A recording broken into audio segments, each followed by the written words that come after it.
All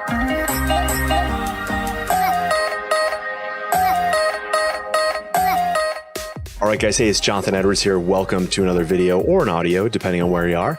But listen, as a disclaimer, as always, I work with aspiring athletes and their families. These are families who've got big athletic dreams and they're really go for it. My advice is geared towards them.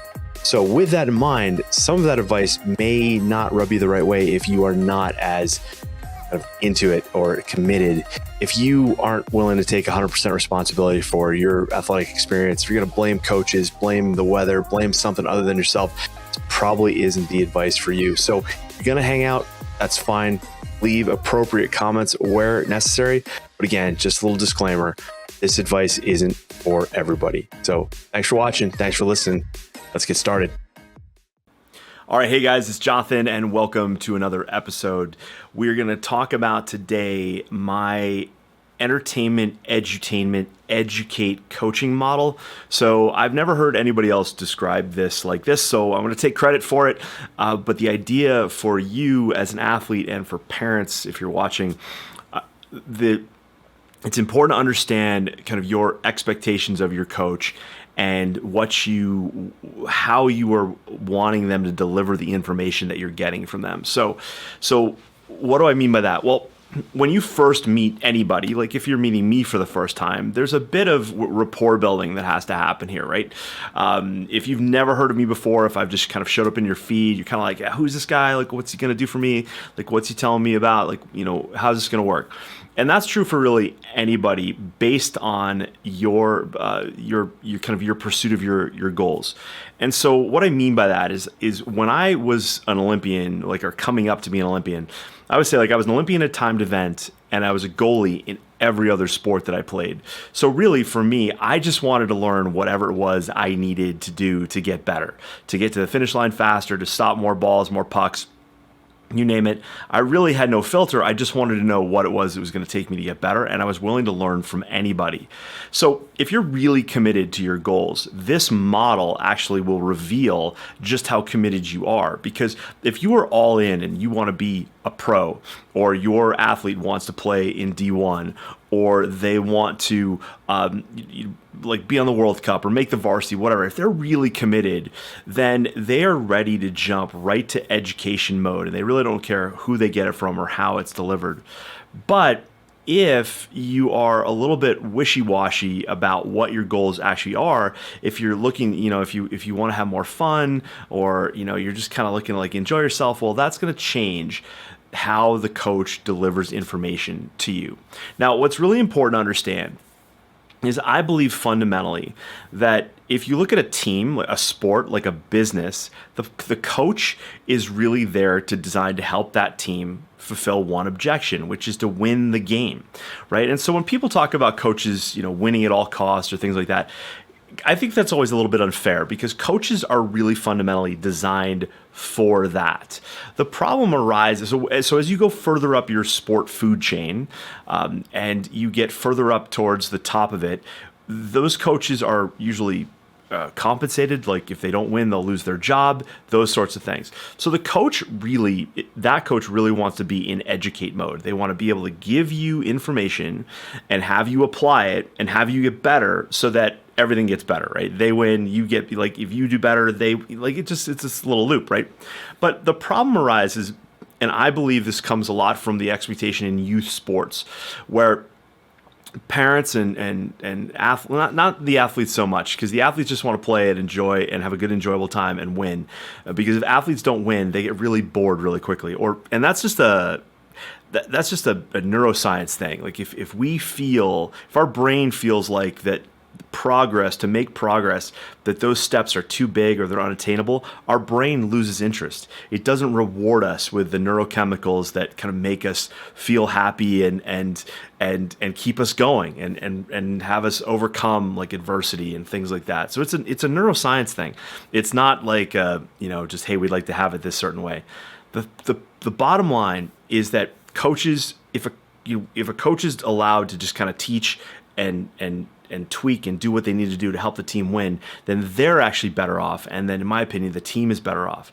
But on an individual level, there's some parents and who look at coaches and they want the coach not just to be a coach for the sport, but they want them to be like a father figure. They want them to be like a priest, a minister. They want them to be like a teacher and a guidance counselor.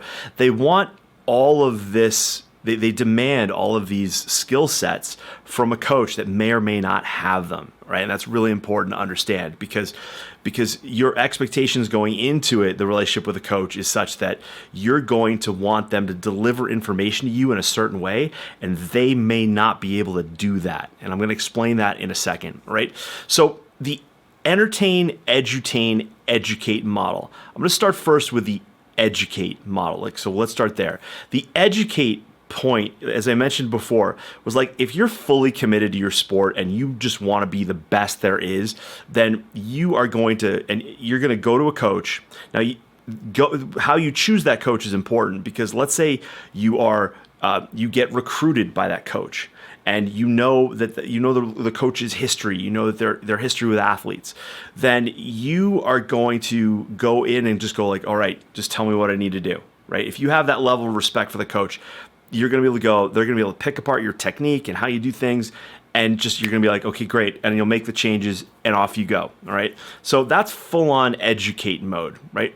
And a lot of it comes down to rapport, and it comes down to maybe like a referral. Like if you know another athlete who's worked with this coach and they became an Olympian, well, you're pretty much, you think that's going to happen for you as well. And that's accurate, right? This happens in sports, especially like tennis, is one I like to use as an example.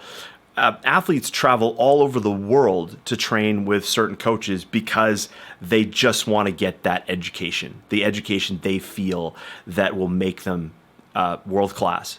Now, the interesting thing about that is that sometimes there are really talented coaches who don't have the marketing, the business savvy, the guts, the balls, like whatever you want to call it. They're mild, they're modest people, and they're phenomenal teachers and educators. Yet athletes jump past them, or parents look past them to get to another coach that has a little bit more of like a reputation, right? A little bit more bling around them. I think about this in figure skating. I think about it in tennis.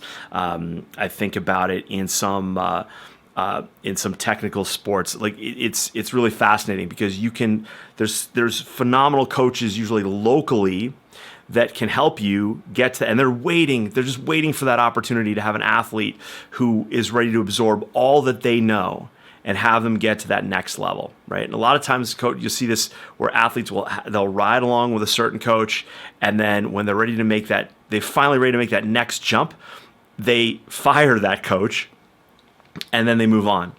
In organizations, and this is really important to understand on the educate side, is that there's a thing called the Peter Principle. And the Peter Principle is that a person gets promoted to the level of their incompetence. And then what happens? They get fired.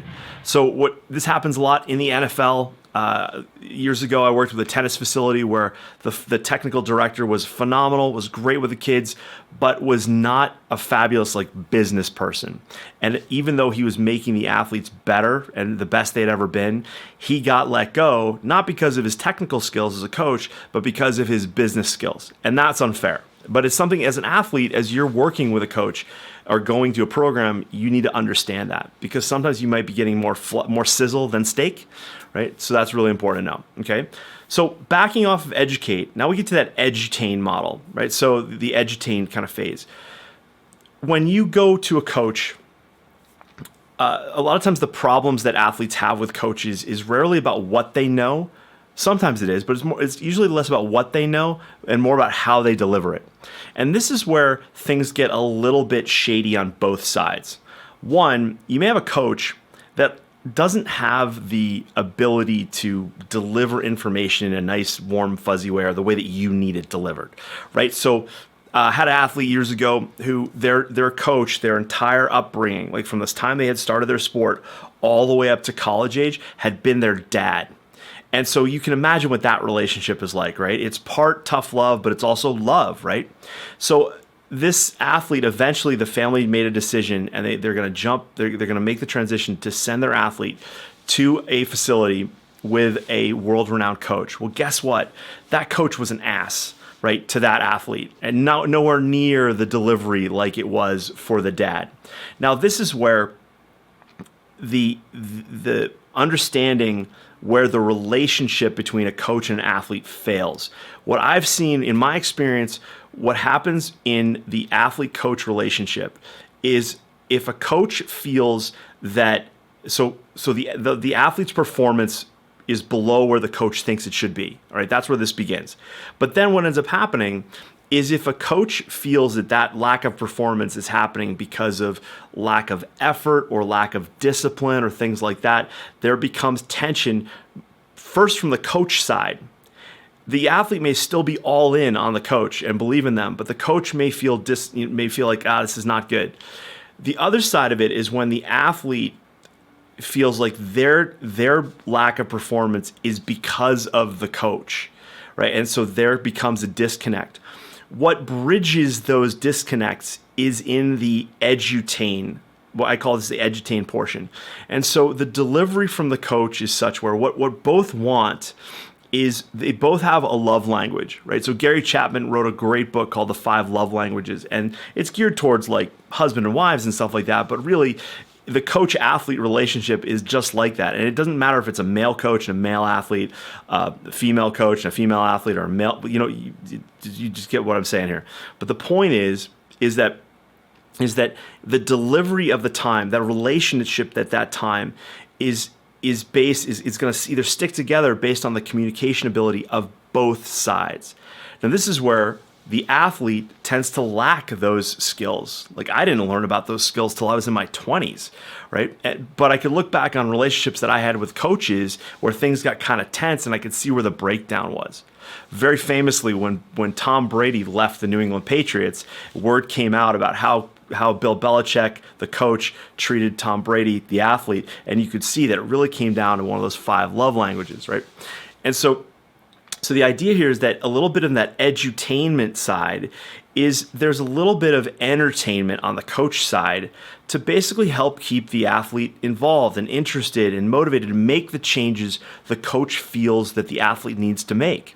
If that's not there, then there becomes this really big disconnect, and that's unfortunate. That's where usually you can see relationships that were good between athletes and coaches all of a sudden start to break down because what's lacking there is a little bit of that. I call it entertainment. It's like, how do we keep you involved? How do we bridge that gap? Like, hey, that's what's really important there. But again, depending on the seriousness of the athlete's goal, there's still their belief in the coach and their ability, their technical, tactical, physical ability, knowledge. It changes everything. Okay.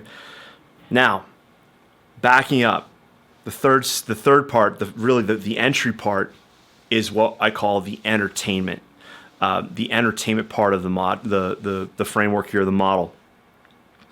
If you're an athlete, or you're a parent with an athlete, and you're looking for a coach, right? You may not know necessarily who you're looking for, but many times the first interaction or the first filter is one of like let's say you go to a parent, like one parent goes to another parent and says, you've worked with that coach, how do you like that coach, right? And then they'll say, oh, my kids love him or her, right? Or they really like him. Well, that to me is, I always say, like, well, who's giving you that advice? Like, who's giving you that feedback? Like, what's their filter on what a good coach is? Because two athletes can have very different goals. And this is where, like, your athlete can be really serious about wanting to become world class in their sport or elite. And that other athlete may have a completely different set of filters. But the problem here is where, if you're focused on entertainment, and this is where in youth sports, I think we fail a lot of people because the conversation is around having fun, right? And so if fun is entertaining, right? And if something isn't entertaining, well, you can just click away, right? You can just go do something else. And it's really important to kind of think this one through. Like, what are you basing your like or dislike about the coach? A lot of times it comes down to how they deliver information, who they are, right? So I can look back on some of the coaches I had in all the sports that I played, and some of the best coaches I had were just complete asses. And some of the coaches that I liked the most were nice people and great, but didn't help push me and move me along as an athlete. They didn't help make me aware of the things I needed to be aware of at earlier ages. But this is where even the best coach at that point, their information that they give you can fall on deaf ears because your goal isn't defined enough. And this happens to a lot of athletes. A lot of athletes would like to go play D1. A lot of athletes would like to play, or compete in the Olympics or go pro. But if it's not a have to, it's kind of like a maybe, like a want to, well, there's a difference. And this also comes down to neuroscience. And we have mechanisms in our brain that help us kind of filter out the noise to find the things that are going to help us get to the next level. And even the best coach, if you aren't like kind of that committed, well, they could tell you the most perfect information for you. They could wrap it up in the best, softest, sweetest, marshmallowy bit of packaged information for you to digest. But if you're not thinking about it, like if you're not focused on it, then it has no value. Okay, it has no value for you. But that's where early on, especially when we're trying to, develop an athlete and keep them interested, that's where the entertainment model really is, entertainment part of the model is important. It's this idea that, hey, we need the coach to be fun-loving and keep it going. I can think of when I coached, my son, and I'm not a good coach with I'm not a good entertainment coach, right? I'm likable when I first meet you, but I'm very quick to point out the things that I think are wrong with technique or focus or things like that. So I'm better suited to athletes that really want to go big. And it's kind of a fascinating thing because I've got parents that I've probably left in my wake where their kid was in my program and I wasn't best suited for them because they needed a coach that was, more of that entertainment mode for them because the athlete at that time really didn't have a lot of focus. They weren't really committed. And I was more geared towards the athletes who wanted to get better and get to the next level, right? So neither one of us is wrong, but the environment and the setup is what's really important there.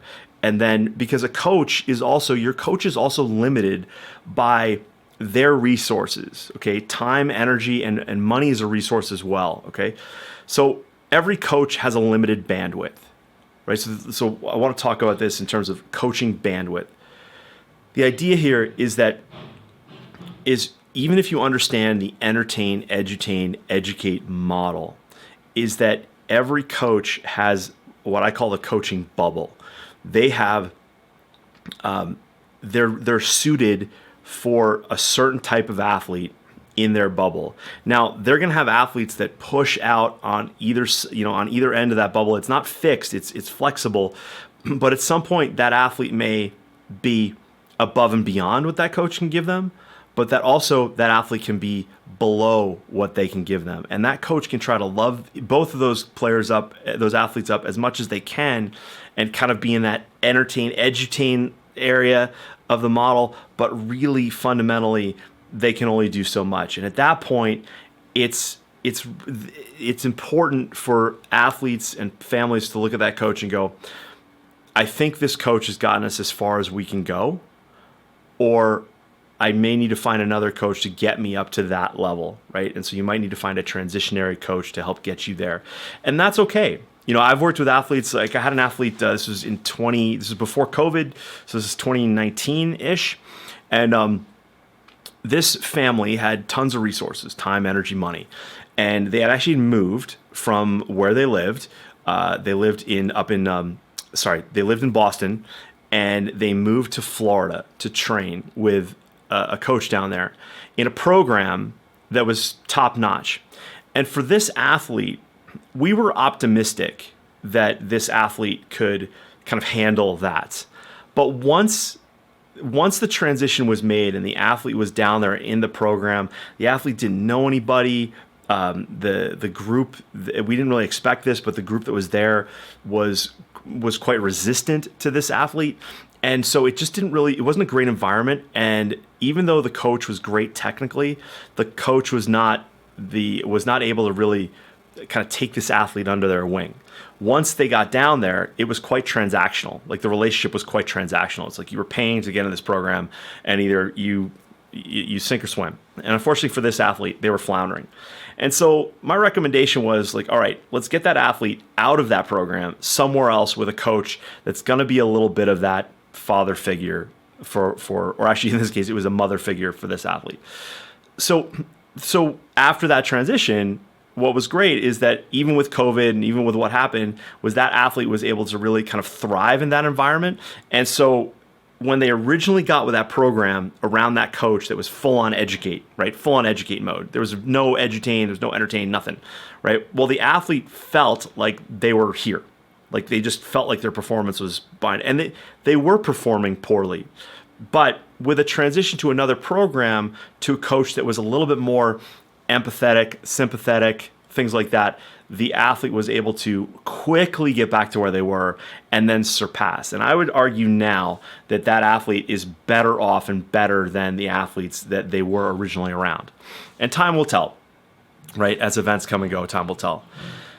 But I want to share with you this, is that even the worst coaches, and what I mean by worst is in terms of the worst coaches, when people feel badly about a coach or they don't like a coach or they may label that coach even like verbally and mentally abusive, there are athletes and families who still love that coach, right? So this is where it's important to understand the E plus R equals O equation, right? The event plus your response equals your outcome to that response, right? So you can have two athletes coached the same way by one coach. And this is where that coach is usually in full-on educate mode. And frustration with a coach pushes them even further into that educate mode, right? They just want you to take, like, they've got no tolerance, right? And I think every parent fundamentally can relate to frustration building, right? I have yet to meet a parent who could not relate to the fact, like, when their kids at some point, like, their room was a mess and they didn't do the dishes or they didn't take out the trash or something around the house, and finally the frustration level of the parent raises and raises and raises. Every parent feels that, and they know that, and they understand how at first their communication with their kid is slightly kind of entertaining. It's like, hey, would you do something, like, can't wait to that, like, yeah, can't wait till you clean that up, that'd be great, that'd be good. Next day, same thing, oh yeah, I can't wait. A couple days go by and now you're full on like, yo, listen, all right, I'm tired of sugarcoating this, like, you got to get this done. And some parents will get to the point where they are like loud, right? And I can attest to that. Right.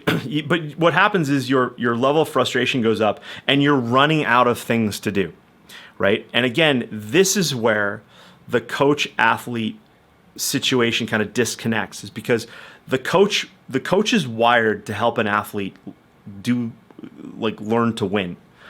And if the athlete isn't focused on it, they don't see the same value in that, and they don't move along, well, then the coach is going to get frustrated, but they're just in educate mode. They can't operate anymore. They're done. They've just run out of things to do or say or how to present it, and that really comes down to the athlete.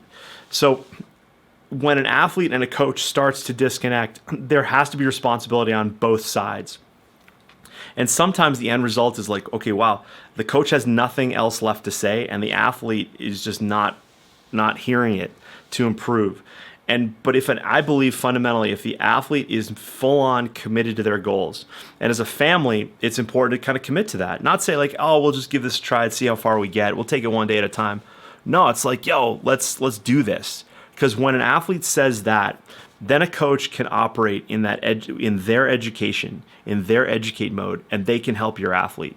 And if they can't help your athlete, they will still be on the search for something to help your athlete, right? They may lack a bit of information, a bit of technique or something. And coaches are a tight-knit group. Like, they can reach out to each other, and I've seen this happen all the time. Even the best coaches will have a bit of a coaching mastermind, and they'll bounce ideas off each other. And to wonder, like, how can I get through this athlete? How can we make them better? But in certain situations, like especially in professional sports, coaches coaches are better off just staying in education mode, in my opinion, right? It's nice when they can be a little bit different, but when they're in full on education mode and you can execute as the athlete, good things happen. So you got to keep that in mind. All right. So if you're looking for entertainment from your coach, if you're looking for edutainment, you've got to ask yourself as the athlete or the family, how committed are you to your goals? Like how committed are you to really making this happen? Now, granted, I say this all the time, and I'll say it again, just because there's people listening who are be like, oh, whatever. But I'm not talking about physical abuse. I'm not talking about overly verbally abusive. I'm not talking about sexual abuse or anything like that. That is not allowed and not cool in my book at all, right? The thing is, though, is that when you start to wish it was being delivered to you in a different way, that's where the athlete can start to go like, well, okay, wait a second. What am I, I'm getting caught up in how I want this delivered, not what is being delivered, because ultimately it's the what, it's the education that's going to help you get better. All right. So we got to find that common ground there. All right. So that's my entertain, edutain, educate coaching model. I hope that gives you some clarity maybe on if you're dealing with your athlete or if you're going to work with a new coach or new program, it's going to help you.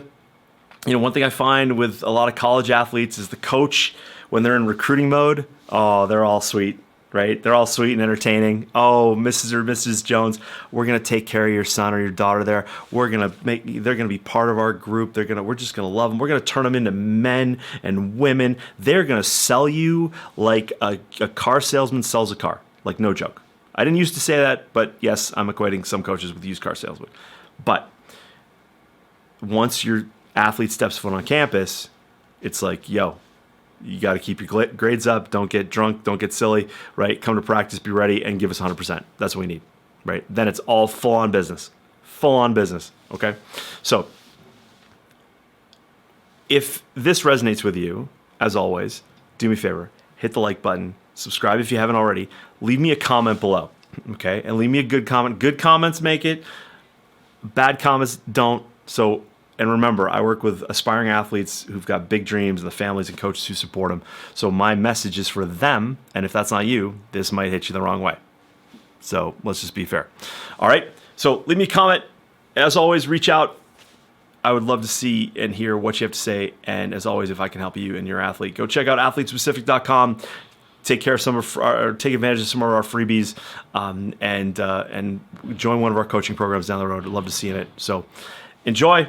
See you in the next video. Cheers. All right, guys. Hey, it's Jonathan. Thanks for watching. Thanks for listening. And do me a favor. Hit the subscribe button if you would. Hit the thumbs up. That would be huge. And also, when you hit the subscribe button, hit the bell icon. That way you get notified of future episodes. And after you've done all that, check out mentalperformanceschool.com. The link will be in the descriptions below. And it is my program that I created for aspiring athletes and their parents and their families. So it's the only program of its kind. You see a lot of people reach out to a guy like me when their athlete's broken and they feel like their athlete's plateaued and frustrated. And the truth is that you got to put in the work way before that. And mentalperformanceschool.com is that program to help you avoid those pitfalls before they become an issue. Mental health is a real hot topic now in the world of sports, but it doesn't have to be. And the reason it is a hot topic is because a lot of athletes are unprepared.